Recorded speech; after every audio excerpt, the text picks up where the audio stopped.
Oi, pessoal, tudo bem com vocês? Eu espero que sim. Saúde e paz para todos, um beijo no coração, um grande abraço. Infelizmente, eu tô aqui para relatar um fato de uma coisa que aconteceu comigo que só agora eu me dei conta do que aconteceu comigo. Eu vou contar para vocês a história do início. Eu, semana passada, no sábado, foi a festa da minha filha, né? Igual eu contei aqui. E não sei se é a pressão da festa, as coisas que tinha que fazer. Eu fiquei muito apreensiva, deve ser, eu não entendi direito. Eu sei que a festa foi no sábado, durou mais ou menos até 2 horas da manhã, que os convidados foram embora, foi no sítio, foi uma festa muito boa, muito agradável. Eu me mantive lúcida, não quis beber porque eu queria estar presente e consciente, sabe? Na festa. Eu me mantive ali o tempo todo, que inclusive quem cozinhou para a festa foi eu e uma das minhas filhas.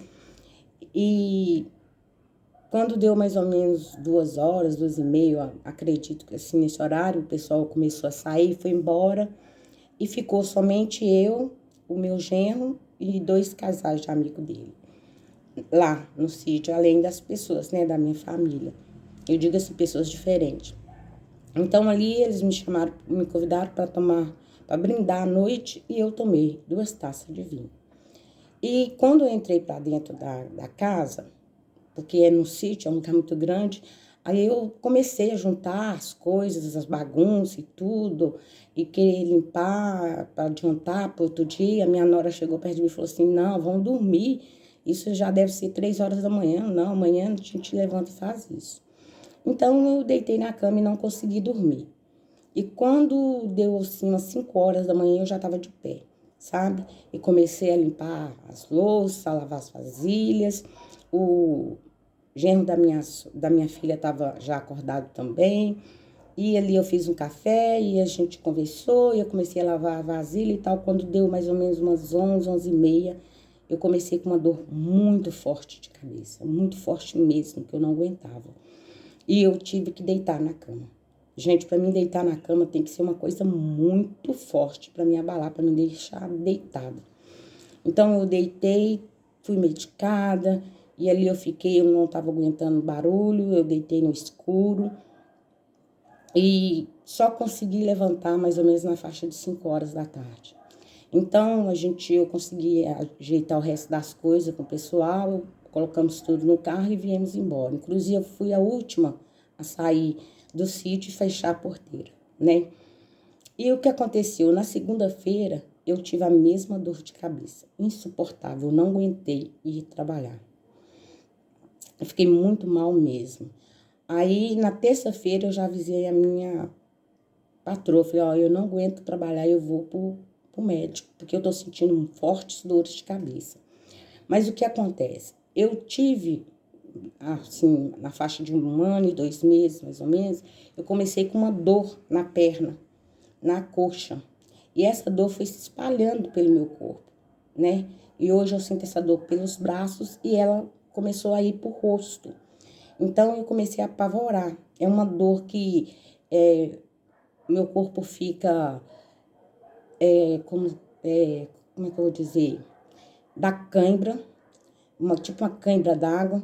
Minhas veias parece que tá sendo injetada, sabe? Remédios, aqueles remédios bem doloridos.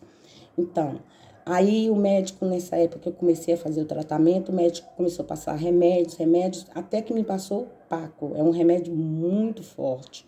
E ele disse para mim que esse remédio eu não podia tomar todos os dias, por ele ser forte, e ele também era viciante. Então, que eu não tomasse todos os dias. E assim eu venho fazendo. Mas aí, quando essa dor começou muito e nem o Paco resolveu, eu falei, não, eu vou pro médico. Aí fui pro posto de saúde. Cheguei no posto de saúde, fui atendida, meu médico, né, que já me consulta há mais de 18 anos, 17 anos ele me consulta. Ele pegou, viu que eu não estava bem e me mandou para a policlínica.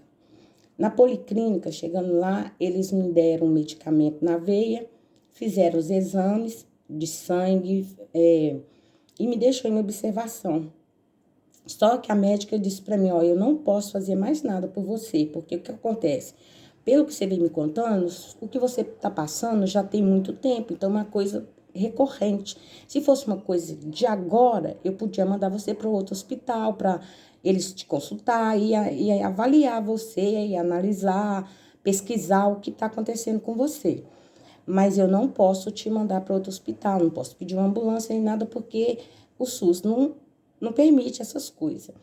Mas se você quiser ir para outro hospital, eu até te recomendo. Eu te dou aqui o encaminhamento e você vai para o hospital da sua preferência.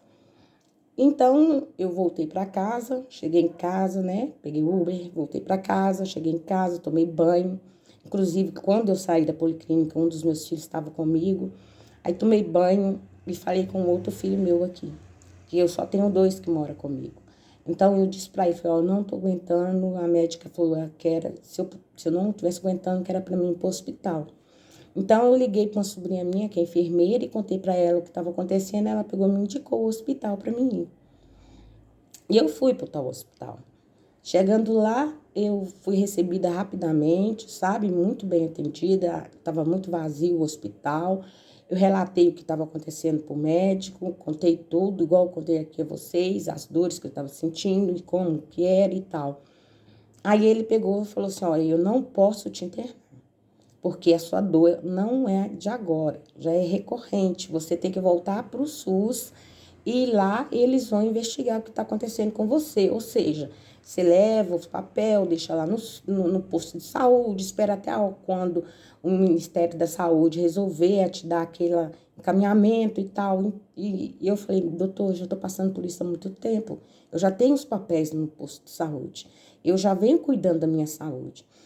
Aí ele falou assim, então vou te deixar em observação. Se não melhorar, a gente te interna. E ali eles aplicaram medicamentos fortes na minha veia.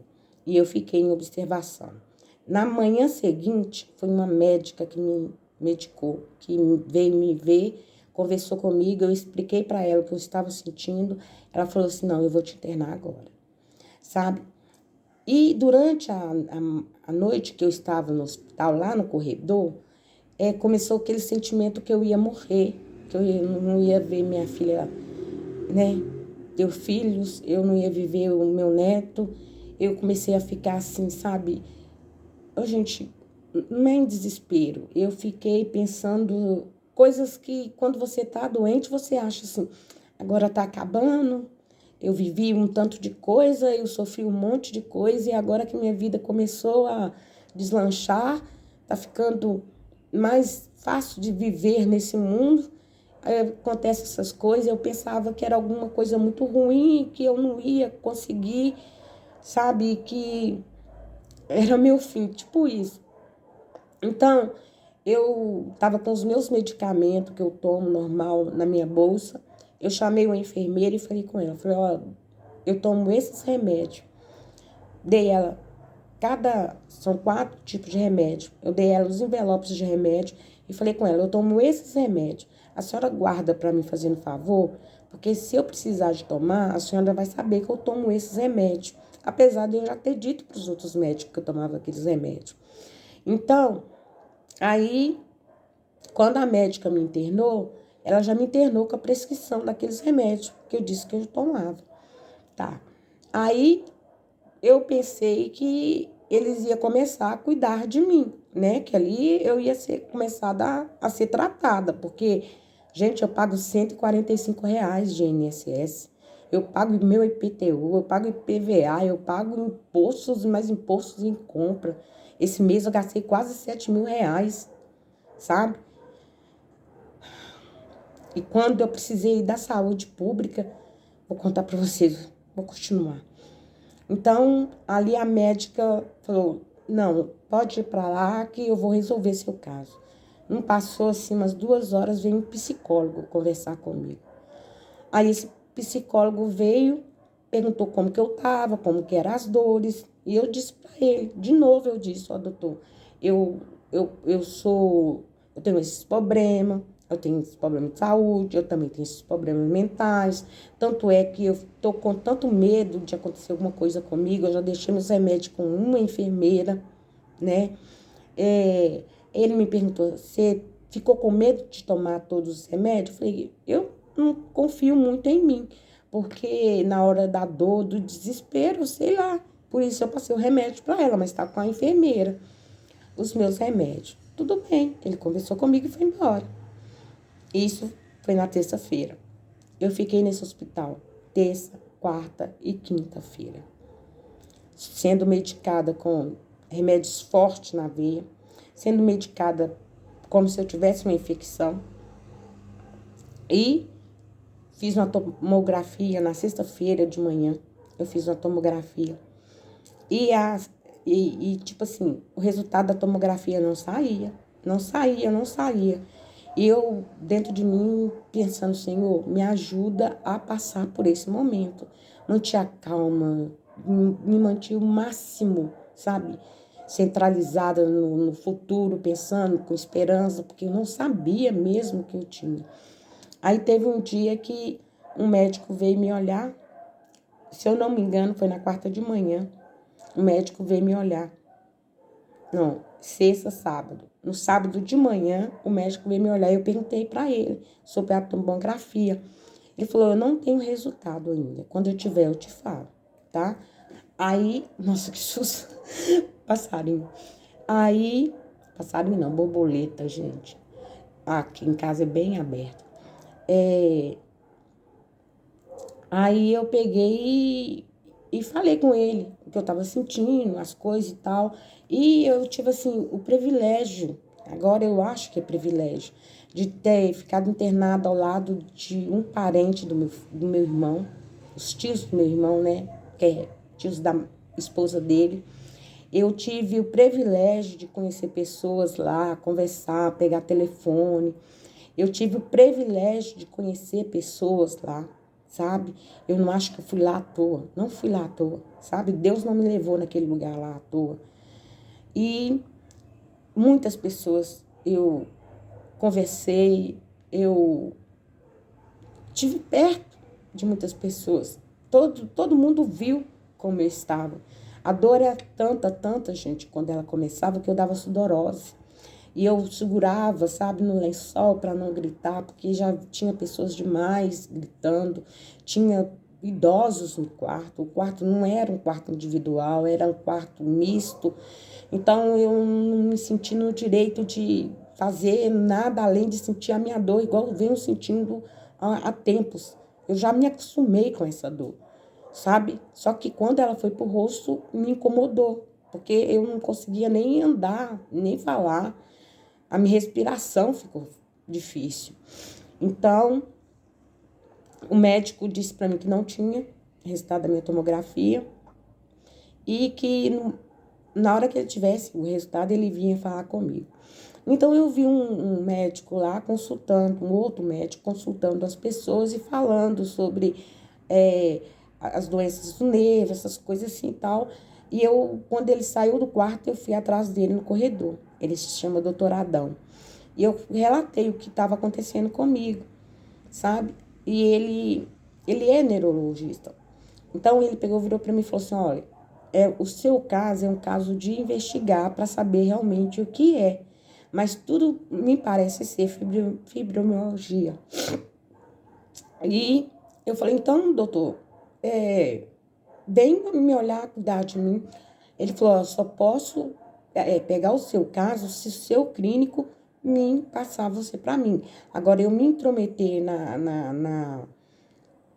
no jeito, né, deles cuidar de você lá, não posso. Eu não posso chegar e falar com ele, ó, me dá esse caso. Não posso. Ele é que tem que me encaminhar você. Aí tá. Aí no outro dia o médico veio, passou e tal, só perguntou como eu passei a noite, não perguntou, não me respondeu se tinha ainda, disse que tinha muita pessoa, que minha tomografia não saía, que não sei o que tem e tal. Aí eu falei, olha, eu conversei com o doutor Adão, ele falou isso, isso e isso. O que é que o senhor acha? Ele falou assim, ó, quem tá cuidando de você sou eu. Se eu achar que é necessário, eu te encaminho. Aquilo ali me deixou, sabe, meia irritada. Eu esperei ele sair, fui na assistente social e relatei o fato. Falei, ó, doutor, dona, tá acontecendo isso, ó. Eu tô aqui esses dias, já fiz minha tomografia eu não posso, eu falei, eu não posso morrer agora, porque eu acabei de ser vó, minha filha acabou de casar, eu não posso, eu agora que eu me livrei de um casamento que foi um martírio na minha vida, agora que eu tô começando a viver a vida, eu não posso morrer. Eu não posso morrer. Inclusive, eu tive tanto medo de fazer bobagem que eu peguei meu remédio e dei à enfermeira, com medo de fazer alguma bobagem, porque eu tô sentindo muita dor. Eu preciso de alguém que cuida de mim. Eu preciso de alguém que olha para mim. Aí ela pegou, virou para mim e falou assim: você sabe que seu problema é neurológico, né? Então já tinha falado com ela que eu tinha. Aí eu falei, eu sei. Ela falou assim, pois é, então se tiver realmente sair o resultado, a gente vai te encaminhar para um lugar onde tem um neurologista, porque aqui não tem. E eu sabia que tinha, sabe? Mas para não arrumar confusão, para me comportar, sabe? Para que eles me olhassem, tipo assim, a menina tá passando mal, a menina tá sentindo dor, mas ela tá aqui esperando o tratamento, calma, paciente, sem fazer escândalo, sem usar, sabe? Que muitas pessoas usam da doença mental para fazer e aprontar, sabe? Então, eu não fiz isso. Eu não fiz, porque quando eu estou doente, quando eu dou meus surtos, eu mesmo falo com meus filhos, me leva porque eu não estou aguentando. Vocês sabem quantas vezes eu já contei isso aqui. Mas, seguindo. Então, eu fui pro quarto, voltei pro quarto, fiquei. Eu tive visita do meu irmão, tive visita da minha irmã, tive várias visitas, sabe? E todo mundo viu que eu não estava em estado de loucura, eu não estava em estado de demência, eu estava muito consciente, e estou consciente. Então, deu ontem à tarde, hoje eu tô gravando esse vídeo, acho que é quarta-feira, né? Então, foi ontem à tarde, eles pegaram, era umas 5 horas mais ou menos. Antes disso, meu filho me ligou e perguntou, mãe, a senhora tá precisando de alguma coisa no hospital? Se a senhora estiver precisando, me fala que eu vou levar, porque eu vou trabalhar. Aí eu falei, não, filho, eu preciso disso, disso. E ele falou, não, pode deixar então que eu vou levar para a senhora.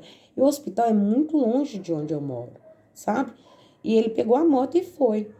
E assim, deu uma coincidência que ele chegou, quando ele chegou no quarto para mim visitar, o SAMU chegou junto.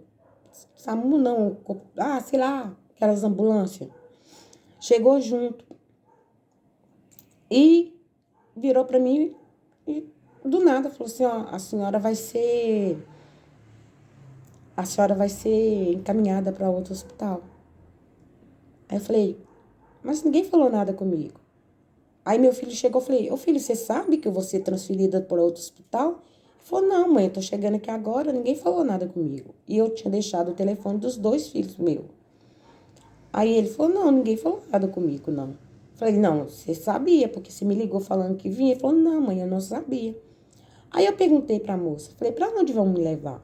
Aí ela disse assim, pro CAPS. Eu não entendi, sabe? Eu tava assim, tão de boa, falei, não, vão me ajudar, vão me socorrer. E não liguei o nome do hospital que estavam me levando, para onde estavam me levando. Entrei na ambulância, meu filho foi seguindo a ambulância de moto, e quando a ambulância me entregou no local aonde eles falaram que ia cuidar de mim,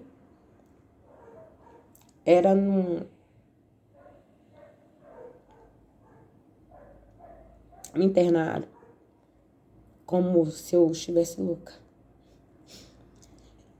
Alegaram que eu estava com pensamentos suicidas e por isso me enviaram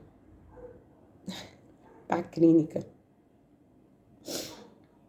Quando eu desci, que eu olhei escrito CESAM, Centro de Saúde Mental, eu falei, uai, mas não tem nada a ver com o que eu tô sentindo. O meu filho, eu também não tô entendendo, mãe. Eu falei, foi você que pediu para trazer eu para cá? Ele falou, não, mãe, não foi. Aí vieram logo, medindo a minha pressão e tudo, etc. E o hospital foi muito bom comigo, sabe? Eles me medicaram, me deram tudo que podia dar para mim. Eu cheguei com a minha pressão controlada, cheguei lá sem dor. Eles foi tão gentil comigo que nem o acesso que eles puseram no meu braço, eles me tiraram. Me enviaram para lá como se eu estivesse louca. Como se eu tivesse com pensamento suicida. E quando a médica me disse, a minha ficha caiu. Eu falei, nossa, então é isso? O tratamento neurológico que eu precisava? É mentira minhas dores? Olha aqui pra vocês verem meu ombro como que é. Olha como é meu ombro. Eu tenho dores fortes. Tenho muita dor. E tem muito tempo. Vocês entenderam o que aconteceu? Se meu filho não tivesse chegado ali na hora, se meu filho não tivesse acompanhado, se meu filho não tivesse perto de mim, aí sim. Aí eu tinha entrado em parafuso. Eu disse para a médica que me atendeu lá no centro de saúde mental. Falei, doutora, eu vou falar com a senhora. Esse pessoal me deu um copo de veneno. Puseram um copo de veneno na minha mão. Mas eu não vou beber. Não vou beber. Ela me disse, não bebe mesmo não. Não bebe mesmo não, porque você tá tão bem. Psicologicamente você tá muito bem. E a sua dor, eu não vou poder fazer nada, porque você não tá com sintomas das dores agora. Você tá medicada. Se eu te enviar para outro hospital, eu vou alegar o quê? O que que eu vou alegar? Eu não vou mentir igual esse pessoal mentiu para você. Mas eu vou te dar um encaminhamento. Qualquer hora que você sentir a dor, você vai em outro lugar. Não vá lá.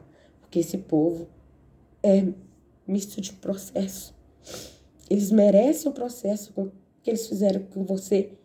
Eles associaram os remédios que você toma com loucura. Como se sua dor fosse loucura. Gente, eu sei que não é. Eu sei que eu sinto. Eu trabalho desde os meus 12 anos de idade, carregando peso para lá e para cá. Eu carreguei meus irmãos nas costas. Eu cuidei dos meus filhos. Sempre trabalhei carregando. Há pouco tempo atrás aí, vocês viram que eu estava em 3 empregos. E se eu realmente estivesse precisando do médico, eu não ia ligar.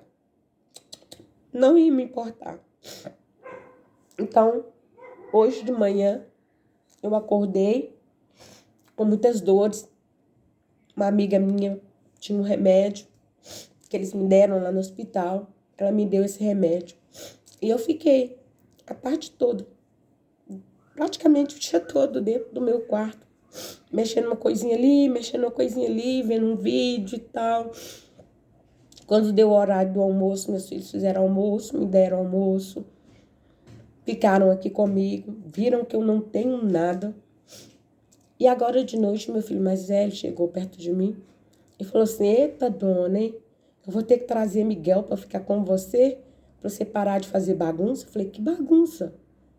Ele falou assim, não, porque ligaram para mim falando que ia te internar porque você estava com pensamentos suicidas. Aí caiu a minha ficha. Caiu a minha ficha. Sabe? Inclusive, ontem, quando eu cheguei, eu tomei um banho, eu ainda entrei numa live, conversei um pouquinho com uma inscrita. Eu tenho como provar que eu tô lúcida. Eu tenho como provar. Eu acho estranho, sabe por quê? Quantas pessoas que tem aí, ó. Você vê que a pessoa não é normal. Você vê que a pessoa não tá bem. Você vê que os vídeos que eles fazem são totalmente fora da caixinha. Eu sou uma pessoa que venho aqui sempre, sabe? Falar dessas pessoas, tipo Gleice, Nadia, etc. Eu falo que eles não estão normal. Mas eu não jogo eles dentro de uma clínica. Eu digo sempre o que eles têm, o que eles passaram, por que eles chegaram nesse ponto que eles estão. E eu digo também de mim, eu falo de mim. Só que eu sou uma louca consciente, eu já disse isso muitas vezes.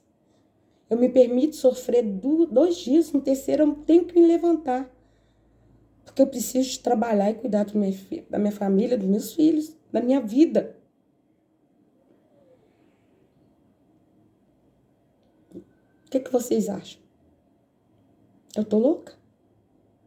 Eu tô louca, gente? Eu tô louca? Eu tô com algum sintoma, vocês estão vendo em mim? Alguma vontade de morrer?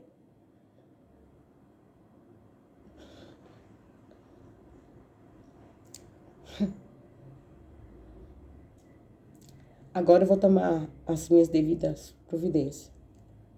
Mas eu queria deixar aqui registrado. Eu queria deixar aqui esse depoimento, tá? Porque eu tenho muitas testemunhas que estiveram comigo naquele hospital e que viram que eu não estava louca.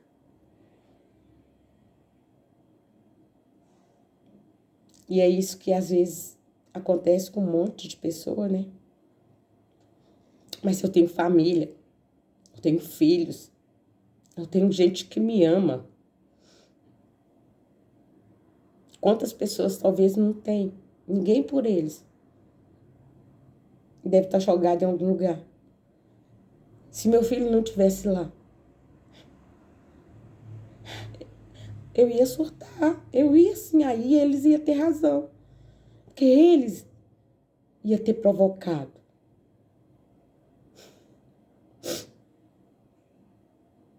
Esse é o meu relato, gente.